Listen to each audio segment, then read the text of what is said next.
In rural India, there is a person who opens a bank. But this bank is not for the top 1% of men. This bank is built for the bottom 1% of women.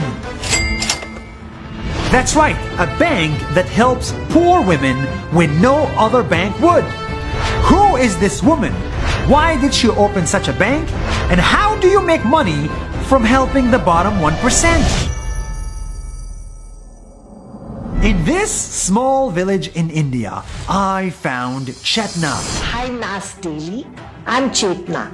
I started the first bank for village women in India. Chetna grew up in Mumbai, where she went to college and got a degree.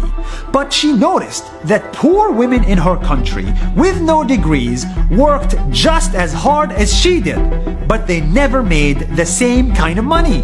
And most of them had never even been inside a bank. Why?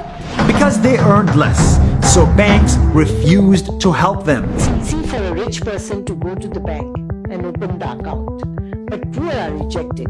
Even if they want to do savings, they don't get an opportunity. Some of these women just wanted a savings account to protect their money, even if they were only saving 15 cents at a time. I met this lady who was doing business of blacksmith. She was staying with her family on the street. She wanted to buy a tarpaulin sheet for the shelter, but the banks refused to help her to open the account. So Chetna thought, if no one will help these women, she will, by opening her own bank for poor women. So she gathered a few village women, made them into a team, and applied for a bank license. And since most of these women could not read or write, Chetna's bank license got rejected. A woman said that we cannot read and write, but we can count. So instead, Chetna taught these poor uneducated women about things like interest, capital, and finance for 5 whole months, until they could go back and apply for a license again. And this time, they were prepared. And they said that ask us to calculate the interest of any principal amount without calculator. And they calculated faster than the officer. So our license was approved. And just like that, Chetna opened her first bank for village women in the country. She taught these women how to open accounts, how to save money, and how to build a business. And today, Mandeshi Bank has a mobile banking also. And you know, while we were designing and working on mobile banking, we were talking to our women that you will get ATM card, you will get digital wallet, and you will have a PIN number for that. Our women said we do not want PIN number.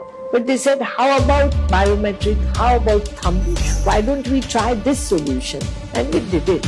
And when our women opened their digital wallet with the thumb impression, they said, see, anybody can steal my PIN number, but nobody can steal my thumb. You know what lesson I learned from these women?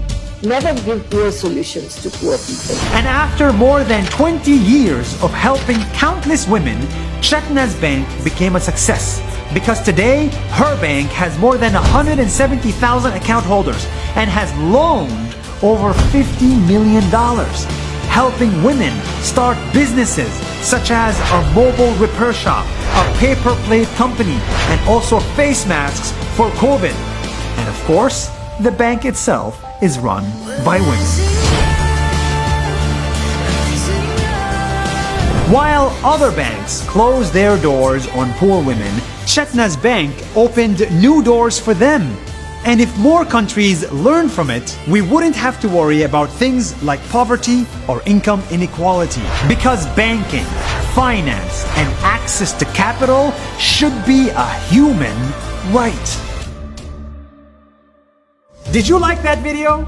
I hope so. It was a lot of effort and we're so happy to make it. In collaboration with Facebook, during the month of Ramadan, we are showing you the stories of 30 people in 30 days, and each one of these stories is more amazing than the other. I hope you continue tuning in for this special daily series. And follow us on Facebook. That's more than a minute. See you tomorrow.